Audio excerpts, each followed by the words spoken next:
আসসালামু আলাইকুম সবাইকে স্বাগতম আজকের ভিডিওতে। আজকে আরেকটা ক্লিপস্টোফেল কমপ্লিট রিভিউ ক্লাসে তোমাদেরকে স্বাগতম। আজকে খুবই গুরুত্বপূর্ণ একটা টপিক পড়ব। নো এবং নো হাউ থেকে শুরু করব। লাস্ট ক্লাসে কিন্তু আমরা যেখান থেকে শেষ করছি আজকে সেখান থেকে শুরু করব।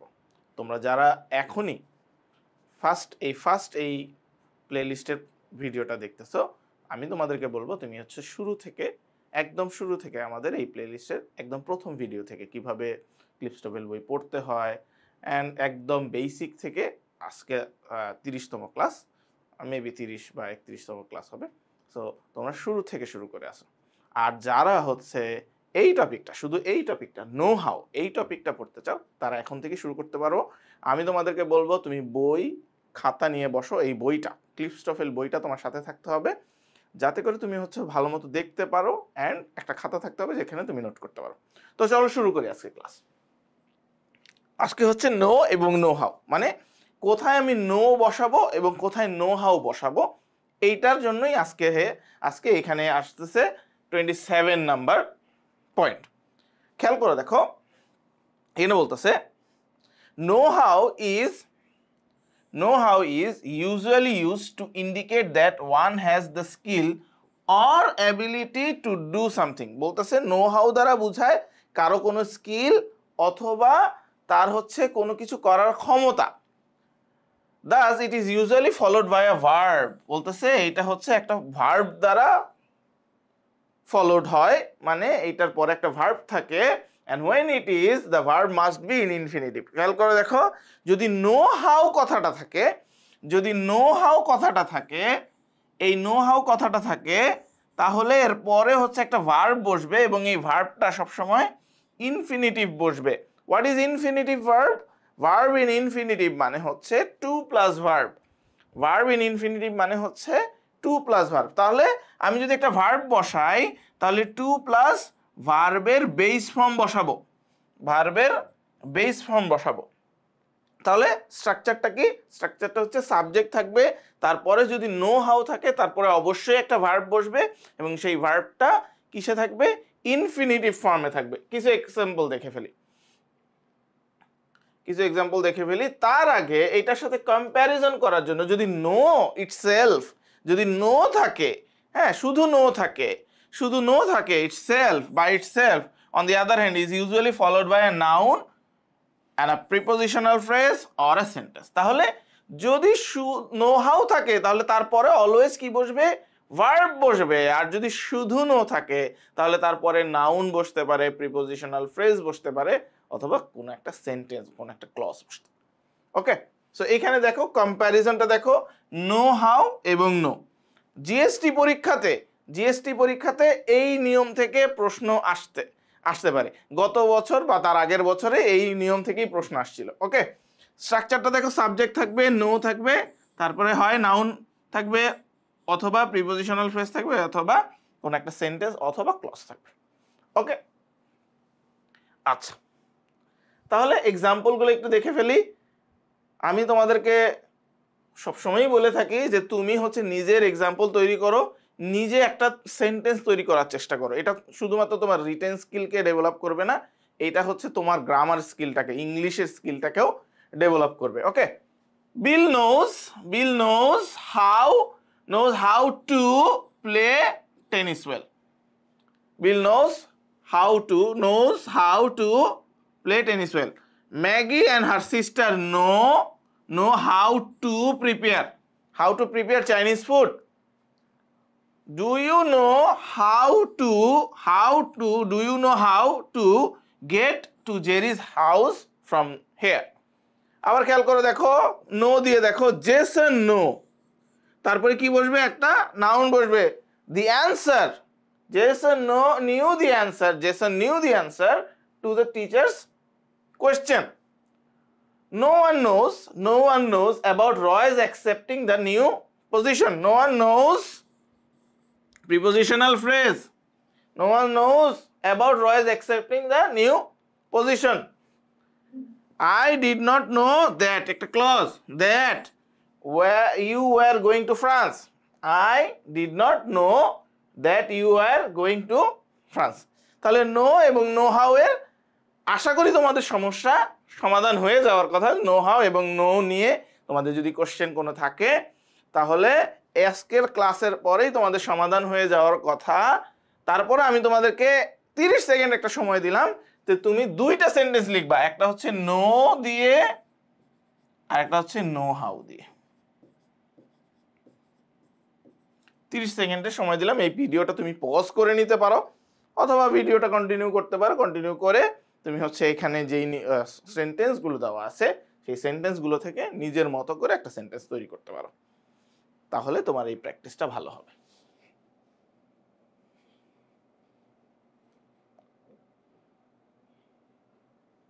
ওকে ওকে, চলো আমরা কিছু এক্সারসাইজ করে ফেলি। নো এবং নো হাউ দিয়ে আমরা কিছু এক্সারসাইজ করে ফেলি, আশা করি তোমাদের হয়ে যাওয়ার কথা। খেয়াল করে দেখো, the fourth graders to apply multiply, ঠিক না?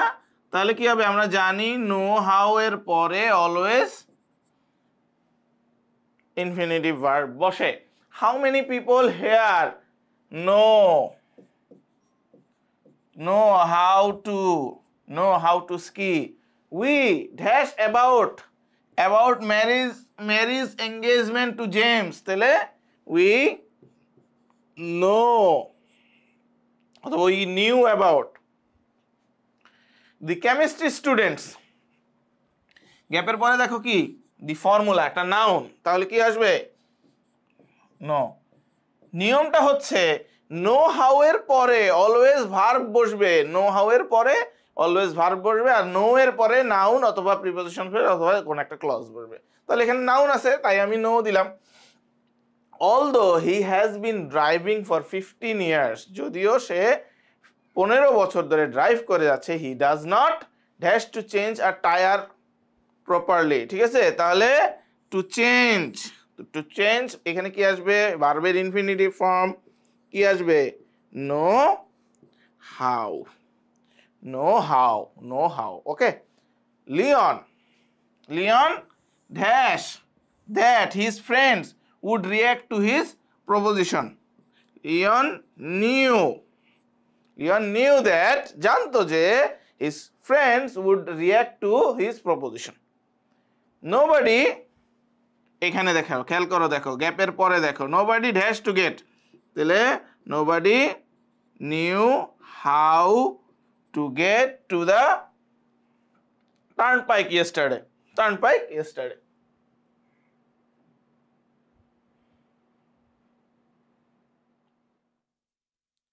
The owner of the store was away. ভালো কথা, owner of the store was away, but she dashed about the robbery. এটা কি বলতো? এটা হচ্ছে একটা প্রিপোজিশনাল ফ্রেজ, প্রিপোজিশন দিয়ে শুরু হয়েছে, তাহলে কি দিব? she, but she কি হবে? she knew about the robbery.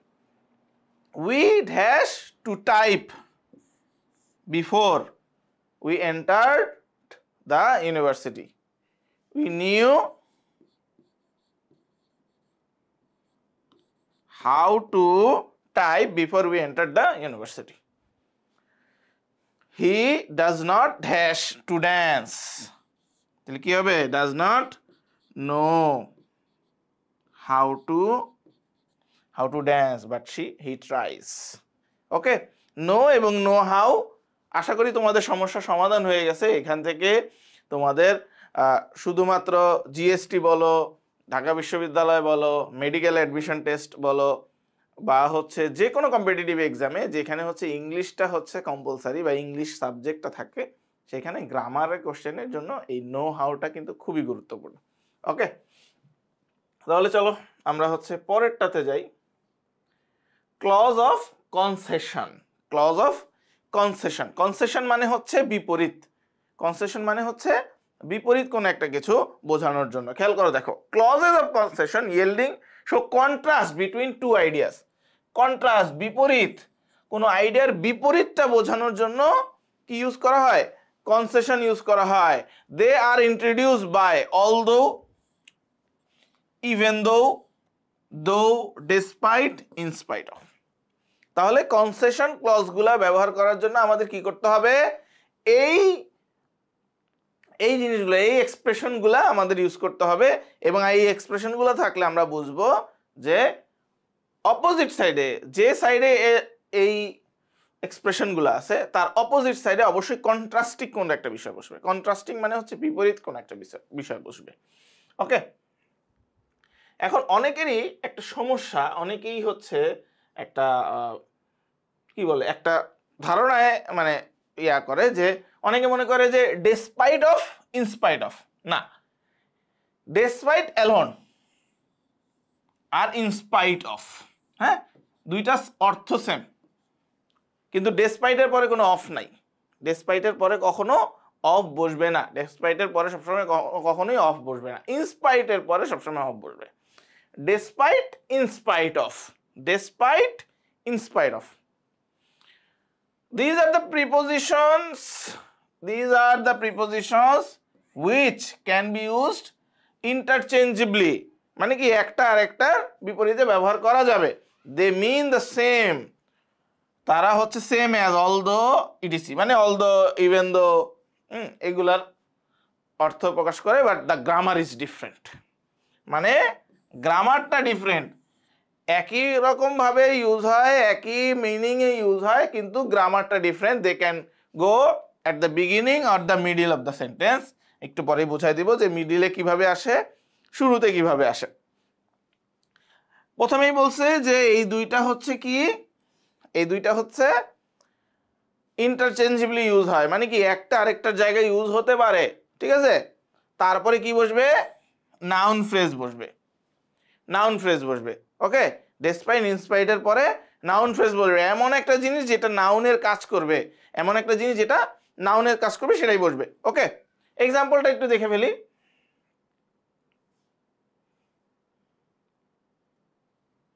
এক্সাম্পলটা দেখি। Despite, despite his physical handicap, despite his physical handicap, in spite of his physical handicap. ওকে, তাহলে despite, in spite of, despite, in spite of। এই যে কমাটা দেখতেছো, এই যে কমাটা দেখতেছো, এই কমার পরে কিন্তু একটা independent clause. He has become a successful businessman, he has become a successful businessman. তাহলে আমার ডেসপাইটের পরে সবসময় একটা নাউন ফ্রেজ বসবে, ডেসপাইটের পরে সবসময় একটা নাউন ফ্রেজ বসবে, এবং কমার পরে অলওয়েজ কি বসবে, একটা ইন্ডিপেন্ডেন্ট ক্লজ।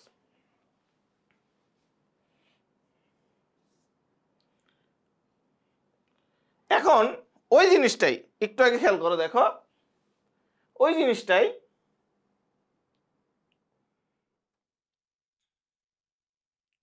একটু খেয়াল করে দেখো।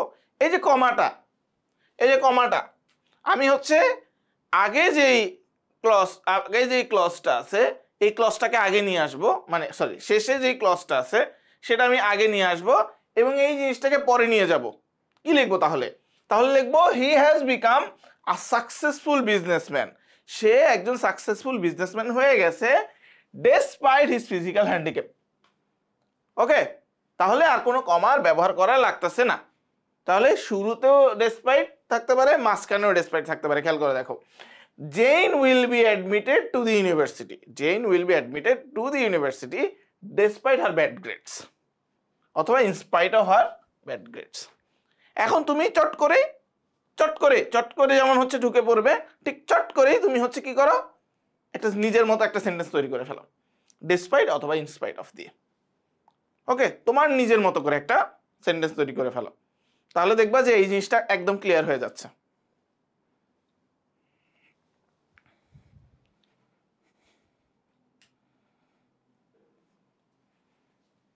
ওকে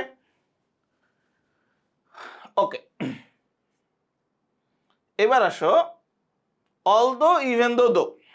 অলদো, ইভেন দো, দো। খেয়াল করো দেখো, these are subordinate conjunction। এগুলো হচ্ছে কি subordinate conjunctions used to connect two clauses। দুইটা ক্লজকে কানেক্ট করার জন্য বসতে পারে, notice how the grammar is different. খেয়াল করো, দেখো যে কিভাবে গ্রামারটা ডিফারেন্ট হয়, একটু খেয়াল করে দেখো। আমরা ডেসপাইট ইনস্পাইট অফ এর পরে, ডেসপাইট ইনস্পাইট অফ এর পরে আমরা কি করছিলাম, একটা নাউন ফ্রেজ বসাইছিলাম। কিন্তু অলদো দো ইভেন দো এর পরে আমরা কি বসাবো, একটা সাবজেক্ট বসাবো, তারপরে একটা ফাইনাইট ভার্ব বসাবো, তারপরে একটা ফাইনাইট ভার্ব বসাবো। ওকে, তোমরা যারা finite verb, non finite verb বা ভার্বের প্রকারভেদ এখনো জানো না, হোয়াট ইজ ফাইনাইট ভার্ব এবং নন ফাইনাইট ভার্ব, তাদেরকে আমি বলবো যে তোমরা অবশ্যই আমার ভার্বের ক্লাসটা, প্লেলিস্ট থেকে ভার্বের ক্লাসটা দেখে নিবা। আমাদের ভিডিওতে ভার্বের একদম বিস্তারিত, একদম শুরু থেকে শেষ পর্যন্ত ভার্বের যত প্রকারভেদ আছে সেগুলো ডিসকাস করা হয়েছে। তুমি চাইলে ওই ভিডিওটা দেখে আসতে পারো যে ফাইনাইট ভার্ব কি। ওকে, এখানে ছোট্ট করে বলে দিই, ফাইনাইট ভার্ব হচ্ছে একটা সমাপিকা ক্রিয়া যেটা দ্বারা একটা কমপ্লিট সেন্স বোঝায়। ঠিক আছে, তাহলে অলদো ইভেন দো দো এর পরে আমরা সাবজেক্ট বসাবো, তারপরে ফাইনাইট ভার্ব বসাবো, তারপরে কমপ্লিমেন্ট যা থাকে থাকলো। কখনোই অলদো দো ইভেন দো এর পরে নাউন ফ্রেজ বসতে পারে কি, নাউন ফ্রেজ বসতে পারে, এবং নাউন ফ্রেজ বসবে, কিন্তু তারপর নাউন ফ্রেজটা নাউনের কাজ করবে, সাবজেক্টের কাজ করবে, তারপরে ভার্বটা ফাইনাইট ভার্ব বসবে। মানে একটা কমপ্লিট মিনিং, একটা একটা ডিপেন্ডেন্ট ক্লজ মিন করার জন্য যা যা দরকার তা থাকতে পারে। ওকে, এটা হচ্ছে অনেক কঠিনের দিকে চলে গেলাম। খেয়াল করে দেখো, এই যে খেয়াল করে দেখো, আর এই জিনিসটা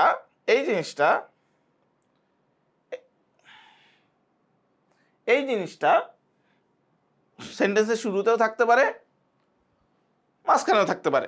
খেয়াল করে দেখো,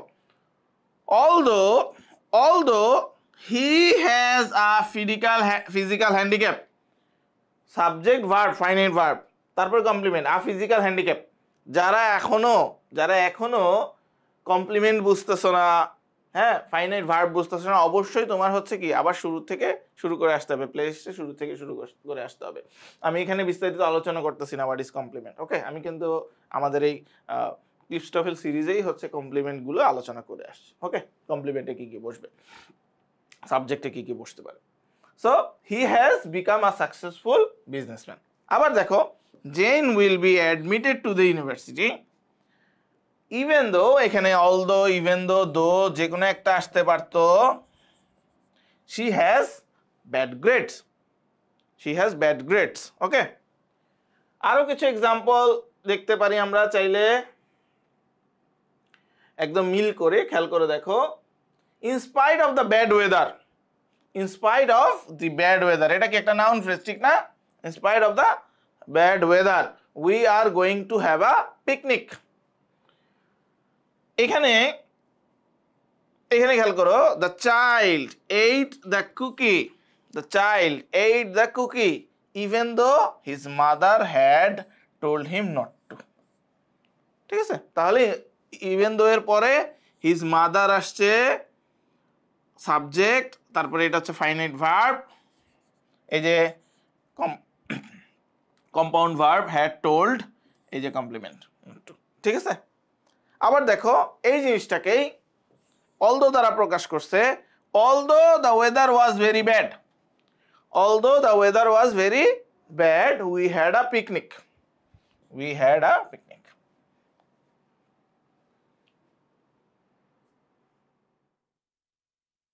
আরো এক্সাম্পল আছে, the committee voted to ratify the amendment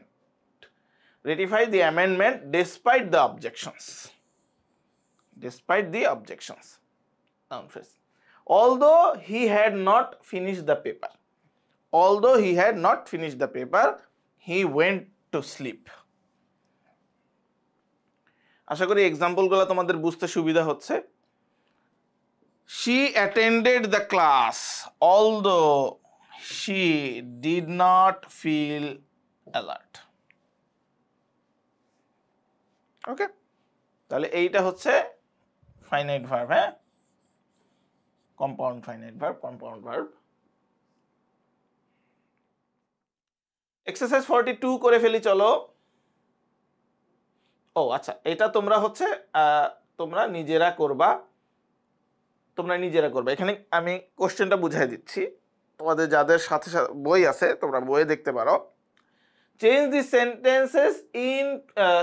sentences to incorporate the expression in parenthesis. প্যারেনথিসিসে যে ইয়া দেওয়া আছে, মানে এই ব্র্যাকেটে যেটা দেওয়া আছে সেটাকে কনভার্ট করতে হবে। হ্যাঁ, আমি একটা করে দিচ্ছি, দেখো। মানে এই যে ডেসপাইট দিয়ে আছে, এটা অলদো দিয়ে করতে হবে। Okay, despite her dislike for coffee, despite her dislike for coffee she drank it to keep herself warm. Okay, আমাদের এইটুক চেঞ্জ করা লাগবে না, আমাদের চেঞ্জ করতে হবে এইটুক। আমি অলদো দিয়ে করতে বলছে, although she